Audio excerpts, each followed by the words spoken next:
দিকে আগায় আসে আর আল্লাহর কাছে মাপ চাইতে থাকে আর বলতে থাকে, আল্লাহ গুনাহ করে ফেলাইছি আর গুনাহ করব না। বলতে পারি আল্লাহ গুনাহ করে ফেলাইছে আর গুনাহ করব না। একা একা মিলিমিলি চোখের পানি ছেড়ে ছেড়ে বলতে পারে।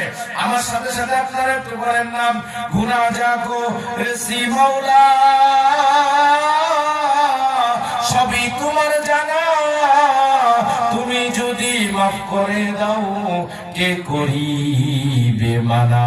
জোরে বলেন ঠিক কিনা?